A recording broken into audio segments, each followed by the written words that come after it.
The opinions and views expressed in the following program are those of the speakers and the host, and do not necessarily reflect those of Yoakley Scott Corporation and your sports network.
Hello, everybody, and welcome inside a Monday, brand new week of Running Point on YSNLive.com. Us in town.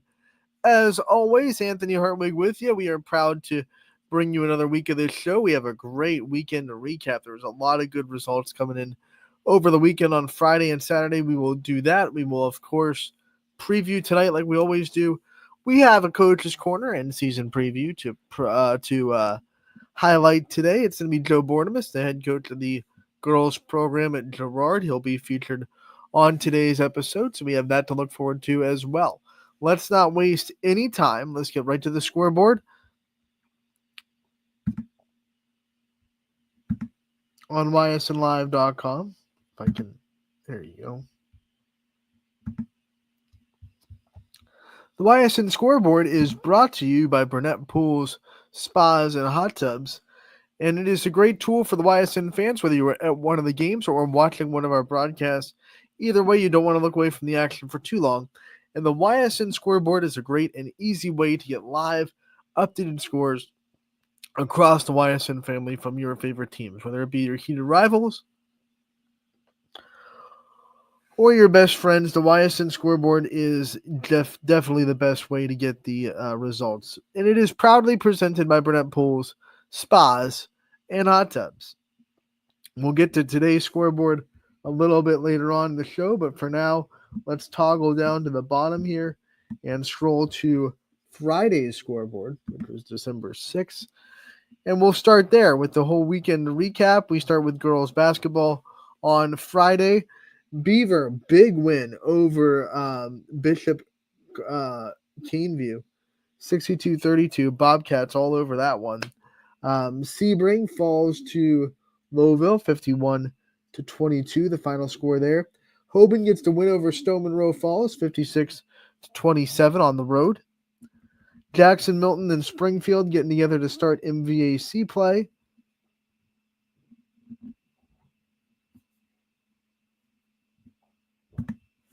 And it is Springfield with the big win, 60-34, the final score there. Middlefield Cardinal, they beat Orange, 56-41. We have Berkshire beating Southeast, 55-34.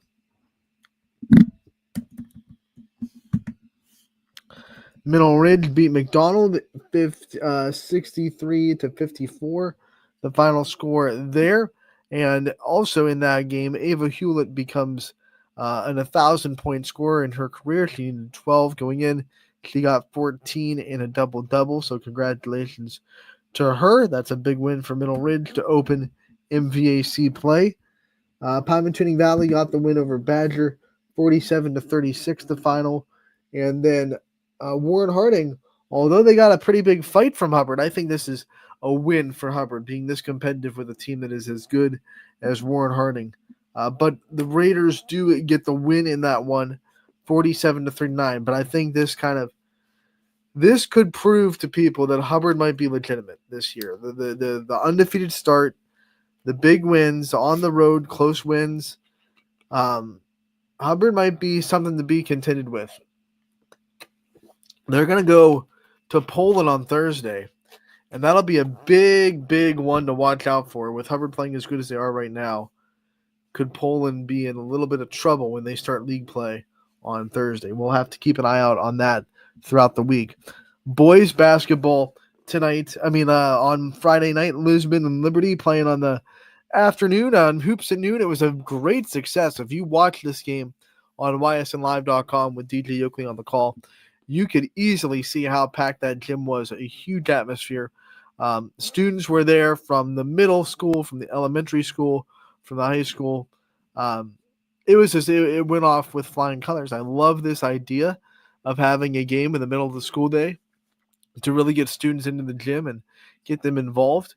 And maybe, and I'm sure this is the hope on Liberty side and Lisbon side, that it can kind of garner more consistent student support, because they go there, they figure out, hey, this is a really fun time, and they go to more games in the future. So I think that's what they're hoping for. But a great atmosphere in Liberty. The Leopards pulled it off with the win, 64-58. A very competitive game and a very physical game too. Very, very, very impressive. And once again, a great game on Hoops at Noon. We were given a treat for that one. You can find a post game interview with head coach Steve Arnold and the player of the game on ysnlive.com and our YSN YouTube page as well. On the boys' side, Springfield holds off Jackson Milton 47-44. The final score there for the Tigers. Mercyhurst Prep and Mohawk playing. It was a competitive game, but Mohawk gets the win on the road by 4, 72-68. The final score there. Cheney and Lutheran West got postponed on Friday, so that game did not happen. We move on to the EBC. Minerva knocks off West Branch 67-56 in the EBC opener for those teams. Salem, they fall to Alliance 60-51. Columbiana gets the big win over the Urban Scholars, the tongue-tied Academy of Urban Scholars. Final score there, 54-16. Austintown Fitch goes on the road. They fall to Maslin Perry, 59-49. The final score there. You have Badger and Pymatuning Valley. That game got underway, and Pymatuning Valley got the win, 77-65. And the rivalry between Beaver Local and East Liverpool, always fun. This one no different. East Liverpool able to pull out the 9-point victory, 62-53. The final score there. Garfield with a 7-point win over Berkshire, and the offense was aplenty for the G-men, 72-65. Final score there. Canfield gets some revenge over the regional final game last year against Ursuline. Canfield goes on the road into Youngstown, a game that program has been circling for a couple of months now, and they get the win 56-54. An instant classic in Youngstown. What a great game. You can find post-game interviews with coaches and players from Ty Bartell also on ysnlive.com and our YouTube page as well. Cardinal Mooney goes to Boardman, and the Spartans' defense, especially in the second quarter, wreaked absolute havoc. Just a monster barrage of the full court press that Mooney just could not find a way to break, and that gave Boardman plenty of room. Although things evened out a little bit in the second half, Boardman in their second quarter defense just absolutely trucked this game into overdrive. 75-44, Spartans all over Mooney in that game. Niles with a big win over Champion, 76-49. That's a dominating win for the Dragons. Grand Valley and Fairport Harding got postponed. Heartland Christian beats United 75-51, the final score there. Girard able to edge out LeBray 49-47, the final score. A tough one for those for the Vikings. They've had a couple of back-to-back tight losses in a row, so the Vikings are trying to regroup there. Wellsville and Steubenville Central Catholic play a competitive game, but Central Catholic gets the win 50-43, the final in that one. You go to Brookfield Valley Christian. Brookfield gets the win in this one, 56-49. They protect their home floor. Bristol gets beat by Warren JFK. Look at that. A lot of offense in this one, but the Eagles and Coach Comlick are more than up for the task. 79-73, Warren JFK on top. Campbell Memorial gets the win over Waterloo, 62-50, the final score there. Newton Falls and Western Reserve play a very low-scoring game. The Tigers come out on top, 48-24, the final score. East goes.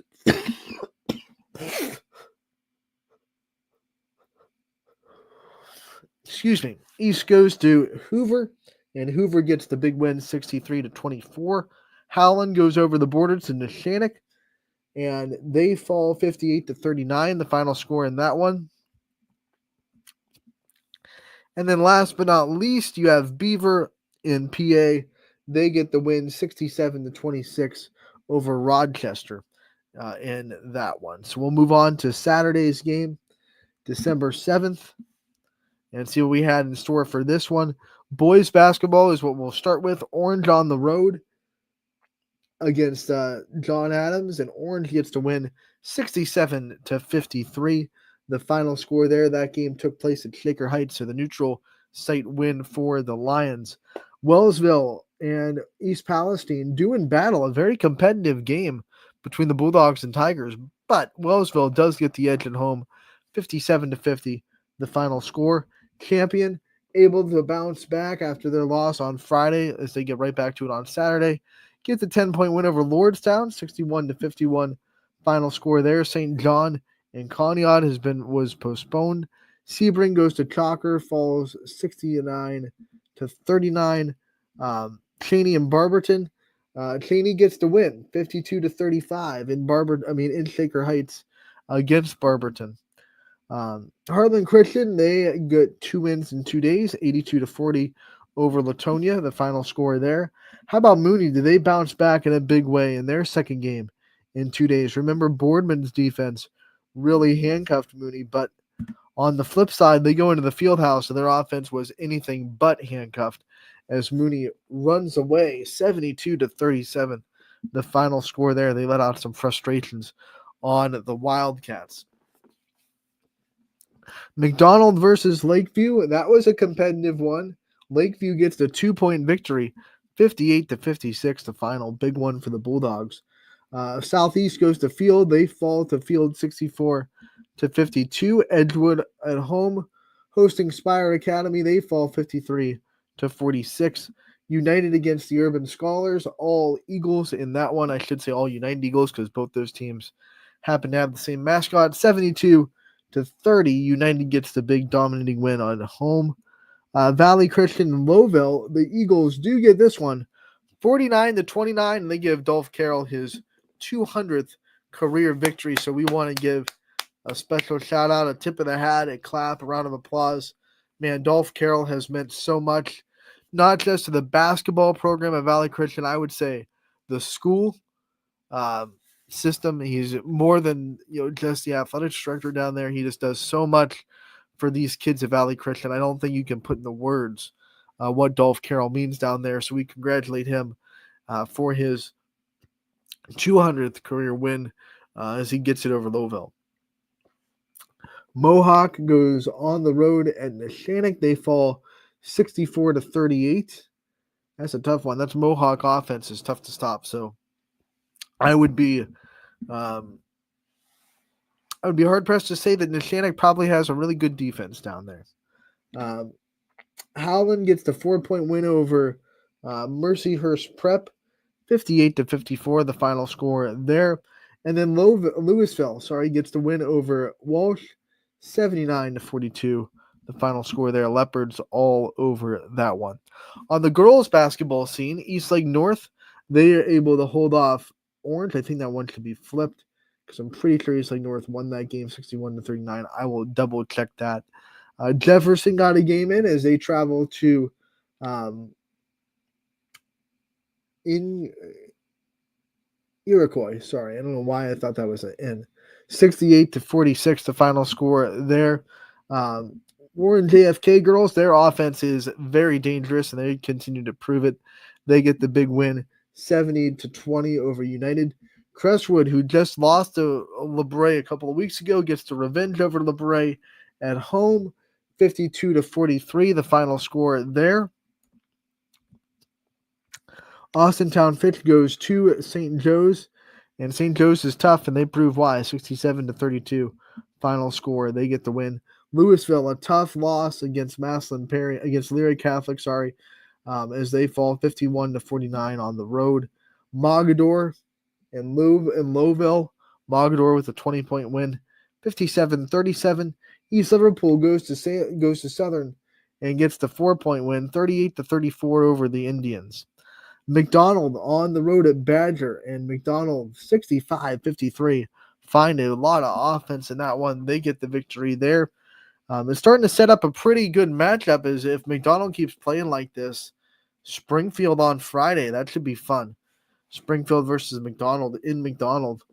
Salem, they fall to Marlington on at home, 44-35 on Saturday afternoon. Bristol able to just edge Brookfield 44-43. The final there. Cheney goes to Niles, and Cheney gets the win, but it's a close one. 69-53. Niles showing a lot more fight this year. I think that program is making really good strides in Niles. I think they could be a team that could throw a little bit of a monkey wrench into that NE8 if a team doesn't respect them enough on any given day. You never know. They are a tough mismatch inside. They have a couple of big girls that the size is hard to contend with. That's just the end all be all in basketball. If you have size that's athletic, then you're going to be hard to defend. The Niles definitely has that. Crestview goes on the road to Boardman, and I know this game final score feels like Crestview dominated, but I'll tell you what, for one half of basketball, it was very close. Crestview just used one spurt of the game, about 4 minutes, where they got a couple of live ball turnovers, got a couple of fast break buckets, and were able to turn this into a little bit more comfortable win. But most of this game was actually very competitive, and I think this is one good for Crestview because they need tested. They need that team that's going to push them in ways that they need to see. They need to see their weaknesses on the floor. They need to be shown right in front of their faces. It's different when you see it on film and the coach is breaking down like, hey, we didn't do this right, but we won 75-26.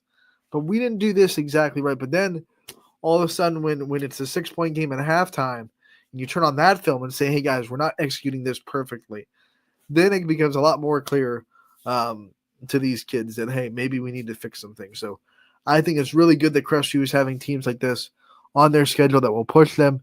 And they're up for the task, obviously. 60-43, big win. Addison Rhodes eventually got her way to 26. She had 10 at halftime. But they had a big day from Meyer Miller off the bench. Not off the bench, but beyond the arc.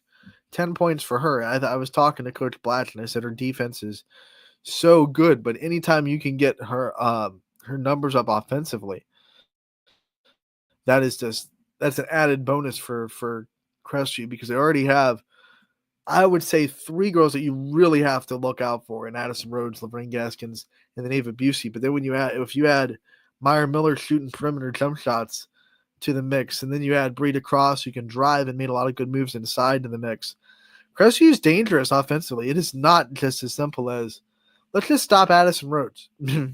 That's just not the case. You can't just do that and win. We go to Heartland Christian, and they were hosting Latonia. They get the win 74-30, the final score there. West Branch able to knock off undefeated Carrollton, 42-28, the final score of that one. Audrey Eaton had a big game for the Warriors. Canfield and Mooney played a defensive game. Very defensive game. And just like Crestview, it was one section of the third quarter. In fact, it was how Canfield started this third quarter that really made this a lot more separated than it really was. Canfield gets to win 37-23. But I'll tell you what, I mean, there were a lot of times when this looked like it was going to go down to the wire. And then there was even a time after Canfield made a big punch Then Mooney cut it to 8 with the ball, but they just couldn't have enough gas in the tank to come all the way back.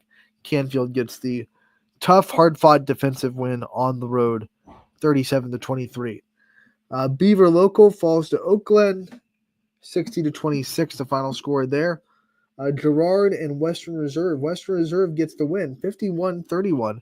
Very surprising after what we saw from Girard on Thursday in Mineral Ridge, where their offense was looking really, really good.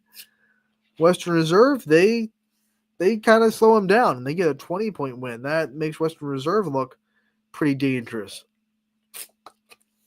When you see, Mineral Ridge struggle with Girard, and then Western Reserve come out and beat them by 20. That opens your eyes to the Blue Devils and what they can do in that MVAC.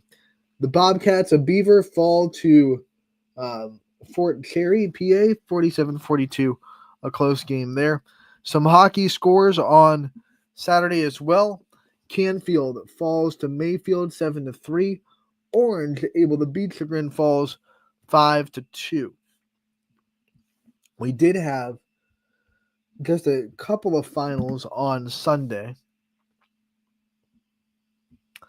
One girls basketball game. Hoban goes to Olentangy Liberty, and they win 61-47. And then in hockey, both Canfield and Orange back at it. Orange falls to Strongsville, 5-1. And Canfield, same score as the day before.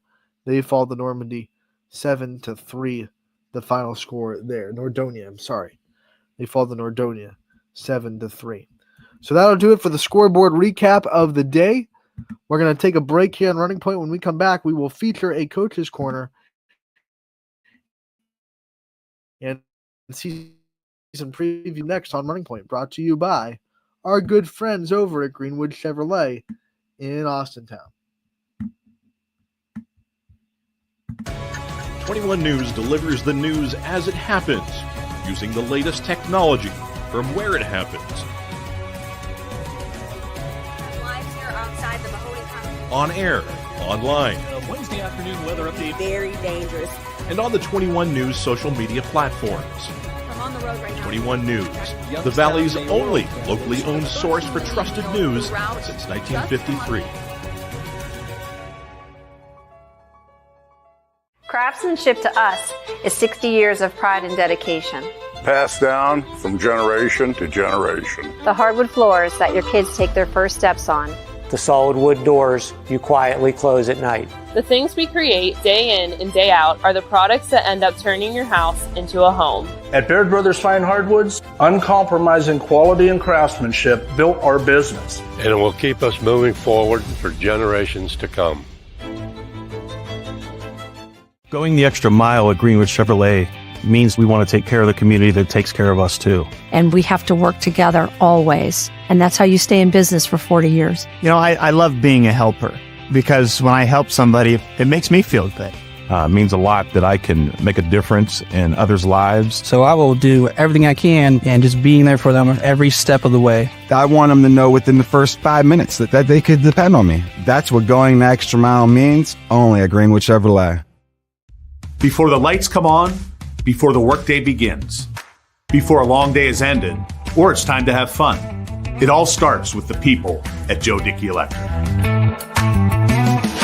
From replacing a light fixture in your home to building a substation for your business, no job is too big or too small.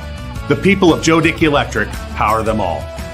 Joe Dickey Electric, over 60 years of powering the Mahoning Valley.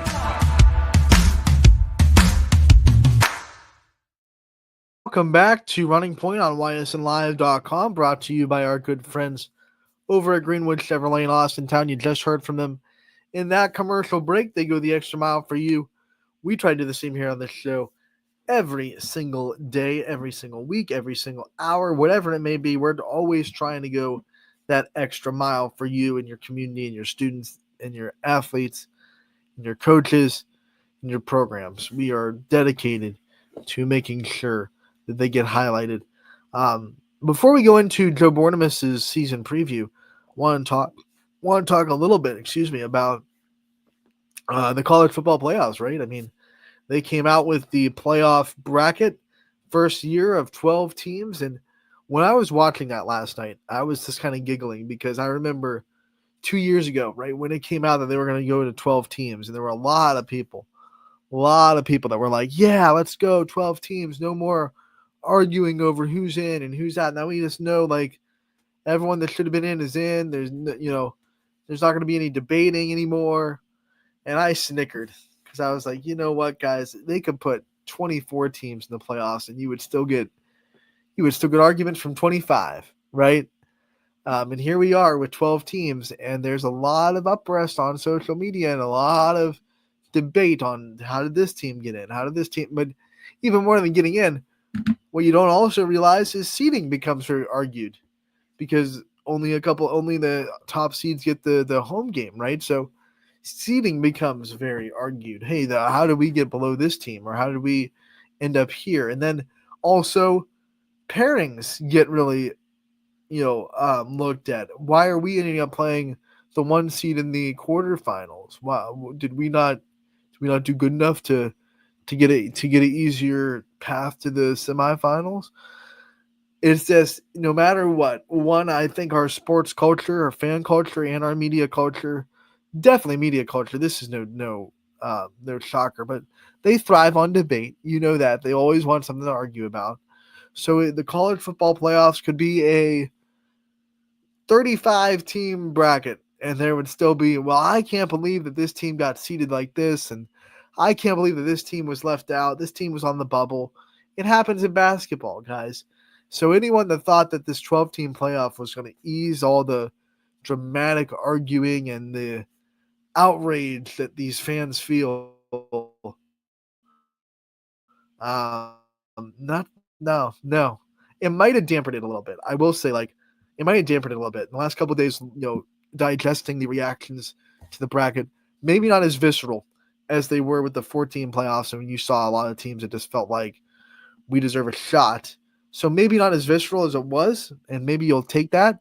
But there were a lot of people that when that came out that this was the plan, that literally maybe they were looking at the world with like sun-colored glasses or something, but they thought, okay, we're going to finally relax a little bit and just be able to watch college football and not have to have all the drama. No. What's sports without a little bit of drama, right? I mean, we got it. But the bracket is in. Ohio State fans, I'm sorry for the Tennessee stuff. It's not coming down. But you might be, I mean, it is softball, so it's not like Tennessee. If that makes it better, if that makes it feel better out there, if you're an Ohio State fan, I know you're playing Tennessee. I get it. You're going to have to look at the orange for the next couple of weeks. It's right in the screen. But I'm not taking that down. Those are good friends of mine down there in the softball program. So I'm not taking my Tennessee down. Doesn't mean I'm necessarily rooting for Tennessee or anything. You're going to have to look at it. You're going to have to look at it. And I'll tell you what, by the end of that game, we're going to be something in the world. You might have a drinking game, right? If you really want to get messed up for that game, take a shot every time Rocky Top gets played. There you go. Because I think every time they get like a first down, you'll hear ba, ba, ba, ba, ba, ba, ba, ba, ba. It is nuts. And especially, I mean, you guys are hosting it if you're an Ohio State fan, right? So it's a little bit better. If you were in Neyland Stadium, you'd hear that a lot. So it's fun. I think it's fun. I like that there's new blood in there. There's a couple of teams that weren't even sniffing the playoffs, like anywhere close to it last year. Arizona State, congratulations to the Sun Devils. You know, they like to see that program in, and SMU, the SMU, the Mustangs getting in. How they lost in the championship to Clemson, but still got seated ahead of them. That's funny. But I mean, obviously their body of work is just better. So they're just like, hey, I don't care if they beat them. They're still going to be the 12 and 11. Indiana, man, that's fun. Is that a basketball school still? It's always going to be a basketball school, right? But they feel like everyone is disrespecting them. I think it's warranted because their schedule hasn't necessarily proven anything.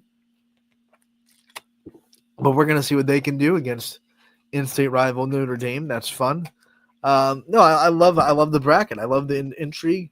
What I like about it is that it's not, because when it was 4 teams, you pretty much banked on Georgia, Ohio State. I know the Alabama's not even in it this year, but most of the years it was 4. It was almost always Alabama and then some form of Clemson, Oregon, somewhere in there, some random 4th team. But there were the blue bloods that were just always there, and you never got away from them. And now I like seeing different teams in there. I like seeing teams have a shot. I'm interested to see if it necessarily means the best team is going to win the championship, and what people think about that. Because when you have 4 teams, I think most of those college football playoffs, you could argue that the best team in the field won the championship. There were some really close games. It wasn't always apparent, but it really separated the cream of the crop. But now that you have more games and more teams in there, I wonder if the same thing's going to iron out, or if we see a little bit more chaos and a little bit more best team that night, not necessarily the best team on paper. When Penn State plays, their roster is better than SMU, right? On paper they have a better roster, but that could be a chaotic game. I think same thing with Clemson. I don't think they're necessarily the better team roster wise, but when you look at just the experience on that coaching staff, getting to big games, getting to championships, 12 versus 5, that's supposed to be the biggest disparity in the first round, right? But you never know. I think it's fun. And I'm excited for it. I think it's going to be a fun ride. Ohio, that all starts on December 21st. So I know a lot of people were like in this mode that it's next week, and they were thinking, but we have a week off, and then we hit the fun. But bowl games actually start a lot earlier this year. They usually don't start until like the 18th, 17th, 18th, 19th. This year they're starting on the 14th. So Saturday will be the first bowl game. I love Bowl Mania. We have a family Bowl Mania poll, and last year I lost by 1 point. Second place by 1 point. It came down to the last one. We both picked. It was confidence points. I don't know if you've done the ESPN Bowl Mania poll. Yeah, you put confidence points on the win. So like if you want, let's say you say Georgia's going to win, their first round game, you would put 44 points because you're that confident in Georgia winning that game. But so you put confidence points, and it came down to the last game. We both had Michigan winning, but I was in the lead, and he had more confidence points on Michigan than I did. So if Michigan won, even though we both picked Michigan, he would have won the poll by 1 point. And if Michigan would have lost, we both would have lost those points, but I would have won because I was in the lead going into that game. So nothing against Michigan fans out there. It was purely for the win, the respect of winning that poll. But I was not rooting for Michigan last year to win that championship game. But hey, I'm coming back for revenge this year in that Bowl Mania poll. We're gonna have some fun. I'll keep you guys updated on Running Point. I'll see how it's going. I got to fill that out because it's Saturday. Saturday is when it's go time. Georgia Tech, by the way, versus Vandy. I'm excited. I think that's a winnable bowl game in the Birmingham Bowl for my Yellow Jackets. Let's get to the Joe Bornemus Coach's Corner and season preview. The Girard head coach of the girls basketball program. We are so proud to have Girard, and they're one of the four first to sign on. And we had to talk to Coach Bornemus in his second year as the head coach down there in Girard. So I hope you enjoy this season preview and Coach's Corner from Girard. Anthony Hartwig here with a Girard girls basketball Coach's Corner and season preview. We're with Joe Bornemus, the head coach of the Girard Lady Indians. Coach, thank you so much for coming on and talking to us. Yeah, thanks, Anthony. Thanks for having me. I appreciate it. You got it. We have you just 2 games into the season, so I think we're still pretty early enough to preview the year and the expectations you have. First, talk about some of the lessons that you think the returning players are going to learn from last year and some of the things that you hope that you grow in from last year to this year. Anthony, we're still relatively a young basketball team here. We had, with Melito last year as a 4-year veteran for us, she really gave us a lot of good leadership on the floor. With her gone now, that void is hard to find sometimes with young girls as far as leaders. That was a concern of ours. Even though they got quality minutes last year, besides Mackenzie White, we wanted to make sure that we had some girls that were going to come back and be leaders. And, after last night's game against Ridge, there was some eye-opening things that appeared to, me and my staff. Coach, let's talk about the roster and get to know these players that you do have on your team, and shout out the big names that we're going to see on the court this year for Girard. Well, we got Mackenzie White coming back. She's our only senior, along with a girl by the name of Alexa Jones. Those two, Mac was a big part of our success last year. She's banged up a little bit right now. She's out with a little bit of an ankle injury. We're hoping to have her back for league play starting on Monday. She just went through a big rehab, and we got the green light that as long as she feels good, she's able to go. So, we rely on her a lot. She's really a nice player. We got Allie Gassman back, who's a letter winner for us, second teamer. She's back with us. We got Brooke Perry back with us, who is a letter winner.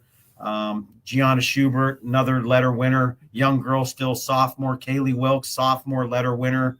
Ivory Hewitt, sophomore, letter winner. So, these girls, we still keep thinking they're only 15 years old. They played a lot for us last year, and, we're going to rely on them again this year.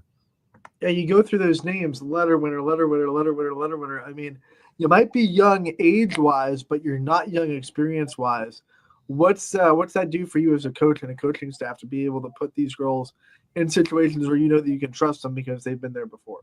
Yeah, it all starts with our practices, Anthony. Our practices, with this being my second year, we still try to do the same things teaching-wise in practice, and you could see how much more easier it is for us to teach it this year. Even though they're only sophomores and juniors, they understand our terminology on what we're trying to preach. I stay focused on the offensive end, and, I got Coach Foster for the defense, and, he does a lot of things changing up, and it just makes it a lot easier. And we're just really excited about our future. Our junior high programs are good. Our 5th and 6th grade programs are good. We got good quality coaches down there, and we're just excited for the whole program. As we venture in talking about your schedule this year, we have to start with the league, the NE8. You guys fought tooth and nail with Poland in it last year. You got so close to kind of knocking them off the pedestal, but it's still Poland's right now, and everyone's still chasing the Bulldogs. Talk about this league and how you see it shaking out this year, and what some things that are exciting about playing in the NE8 this season. Anthony, just by looking at it in the early part of the year, man, every team has gotten better. I mean, every team has gotten better. Lakeview's gotten better. Hubbard's gotten better. Struthers, my daughter coaches down there, JVs, and, I really can't get a feel on them because they're out of conference game schedule is just off the charts. I mean, who they're playing right now. So I can't really get a look at them. I know what kind of players they have back. South Range is South Range. It's going to just be very, very competitive. I mean, you're going to have to be ready to go against whoever you're facing, at that night. And then we'll talk about your non-conference schedule. We've already seen you play Columbiana and Middle Ridge, but you have more that pop up outside of the NE8 that they go along your season. You're playing Western Reserve here tomorrow. Talk about the teams outside of the conference and how much do you think they'll prepare you for the tournament? Well, Anthony, we picked up a good Columbiana team. They're tough. They are tough down there. He plays 10 kids. We knew that he was going to be at the top of his league. We knew Mineral Ridge was going to be at the top of their league. We think Western Reserve is going to be up there. We got Salem, who we know is going to be up there. We got McDonald. We got LeBray. We got JFK, and and then we throw in West Branch at the end. So it's no cakewalk, man. It's a pretty good out of conference schedule. Now, usually this early, we wouldn't talk about tournament time. But because there is an expansion in the tournament this year and we see more divisions in basketball, I do want to get your thoughts on that and what kind of doors you might think it might open for Girard and other smaller schools that are now going to be in tournaments that are a little bit more comparable to their size. Yeah, I mean, we're down to D5 now. And if you look through it, who's in that now, in that D5, there's some very quality teams from around our area. What's hard about it, Anthony, is there's so many teams in it now that you really don't know much about them when you get to those tournament times, unless you talk to other coaches if you get something off a huddle to look at them, it's still a tough look at. So, for the girls, if they get a chance to go to another school and play at another school, it might not be too bad. But it's just going to be different because, there's so many more teams in it that you have to be aware of, that we have no idea who they are, and I've never even heard of some of them. So you got to be very conscientious, and you've really got to try to do your diligence and win as much as you can during the year, so you get some type of decent draw where you can move on a little bit. I think your opportunities to move on are better. I really do. But that's just how I feel. Other coaches don't maybe feel that way, but I think it's a better opportunity for you to maybe get an extra game in if you can. Hey, at least it's a double-edged sword, and the other teams don't know a lot about you guys either, so you can go in there. That's exactly keeping some secrets, Yeah. not playing these league opponents where everyone knows everything about you already. Right. Coach, we also want to talk a little bit about the second year. Second year is always fun to watch for coaches because you spend all first year kind of instilling your culture and your philosophy and getting everyone used to that. Now you have that done and you can just focus on all the other layers of coaching. What's it been like this year, seeing all the girls kind of already fully bought into everything that you want out of the program? It's going good, Anthony. We really preach here, you practice, you play like how you practice, man. If you practice hard, you're going to rub that off into the game. And you brought that up, and it was a good point, Anthony. These girls are still young.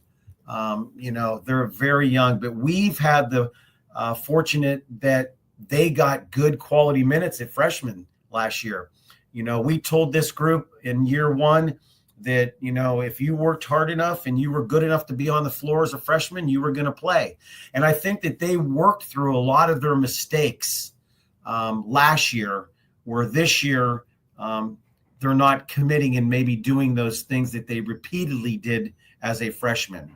The practices, when you have another year under your belt and you're staying with your same program and staying with your same philosophies, the girls, they buy into it. They buy into it, and that's what we're getting now.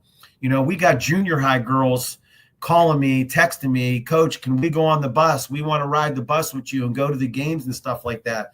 We didn't have that last year. So, we like to see that excitement with our whole program. Coach, we never end these season previews without giving you the chance to talk about your staff and the people that are working with you in this program from the bottom up. We know you're with a lot of great people, and there are a lot of people working hard to make Girard girls basketball what it is. So talk about the people that are working with you to make it great. I think it starts, with our, our schools, our principals, our athletic director, our athletic director, Nick, it's all about the kids, man. I mean, if there's gym time and you can get in the gym with your kids, he's all about it. I mean, he's all about it. I think it starts there, and the kids understand that the gymnasium, the weight rooms, the band rooms, it's all here for them to use. And, these doors here at Girard are very seldom closed to kids not being able to come in and get some work done. So that starts up there, and that we give a big prop out to that. Then we get into our coaching staff. I have a new girl that I brought in for 7th grade, Michaela Butler. She was over at Niles with Coach Foster when he was over there. And man, Mac is doing just a great job. I went and watched a little preview. I put my junior highs in a preview, and I just went up and sat on the sides and watched her coach. And she knows the game and she knows how to handle the young kids. So we're excited about her. Jimmy Kagi is back as my 8th grade coach, and Jimmy's our softball coach here, and the girls know him. They like him. He does a great job with our junior high. I got Lindsay Durkin back as my JV coach. Lindsay was with me last year. I got Doug Foster. Coach Foster is we're so happy to have him here still with us on the defensive end and a lot of other things. What he brings to this program is just off the charts behind the scenes. And then Phil Gaston is helping us out too as a volunteer. So we got kind of basically the same nucleus back, and that's what I wanted. I wanted to keep that bond of the staff together, and I think the girls appreciate that also. Sure, you're happy to have Doug Foster on your side after coaching against him for a lot of years on the boys' side. So yeah, you gotta be happy to have him on your team, right? we played against each other also, Anthony. So we've known each other. We've known each other since we were in grade school. So it's always good to have a person like that we can sit in this room of ours right here and we can talk about basically anything, whether it's family stuff, sports stuff, whatever. So it's good to have him around. Coach, we want to wish you the best of luck this year. We appreciate you taking the time to highlight your program. We'll be out there covering you all year, and we can't wait to talk again real soon. Anthony, we would just like to, thank YSN. I mean, you guys are outstanding. I wish when we played, we had this kind of stuff. The recognition that you give these young athletes, not only them, but the coaches, is unmatchable. And we really appreciate it. I know we do here at Girard. And we just want to tell you guys thanks for everything and have a great holiday. That was Joe Bornemus, the head coach of the Girard girls basketball program in year 2 under that position. And you can really start to see that program really shape the way that Joe coaches and shape the way that the culture that he wants. I had a chance to see them live on, what day was it? Thursday? Thursday against Middle Ridge. And scrappiness, resiliency, the work ethic, everything that kind of that Joe Bornemus's teams are known for are now kind of locked into that Girard team. So wish him the best of luck. Can't wait to see him again. And we want to thank him for his time giving us that season preview. Let's go back onto the scoreboard on ysnlive.com and talk about what's going on today on the network. December 9th. We are, 16 days away to Christmas, guys. It's coming fast. If you don't have your shopping done, now's the time, right? MVAC match action on a Monday for boys basketball. It'll be this way until the midway point of the season when they'll flip back to Tuesday and Friday. But tonight, boys basketball in Springfield as Camel travels there. Jackson Milton goes to Sebring. You have Middle Ridge going to Lowville and Western Reserve going to Waterloo. You also have St. John and Bristol. That game postponed, I believe, some roof damage now at St. John there. The second Ashtabula school to have roof damage now from the snowstorm last week. Their schedule for basketball is going to be dramatically shifted as they won't be able to play home games this year now. So they'll have to be on the road. So we will get that updated as soon as possible as far as what their schedule is going to look like now that they're dealing with that, them and Lakeside both in those situations, unfortunately. Girls basketball, it should be a really good one between Stowe and Canfield. The Cardinals hosting a very good Stowe team. Ursuline going to Howland tonight. You have Beaver Local making the trip to Indian Creek. East Liverpool is at home against Harrison Central. An all YSN matchup in Pepper Pike. You very, very rarely get Orange with an all YSN matchup, but they're playing Perry, and that will be a fun one. You have East Palestine going to Columbiana, Southern going to Latonia. United will be at Lisbon tonight. You have Wellsville hosting Valley Christian. Champion goes to Brookfield. Hubbard goes to Garrettsville Garfield. That should be a fun one. LeBray goes to Wyndham tonight. You have Lakeview going to Liberty. Lakeview trying to stay undefeated. Newton Falls going to Southeast. McDonald will be at Heartland Christian. Grand Valley at Badger. Matthews at Pymatuning Valley. Girard going to Niles. That'll be the NE8 opener for those two schools. Poland traveling to East. Struthers going to Struthers hosting Mooney, I should say. JFK will be at Minerva. And Mohawk making the trip to Wilmington tonight. By the way, Lakeview going to Liberty, trying to stay as the only undefeated team in the NE8 right now.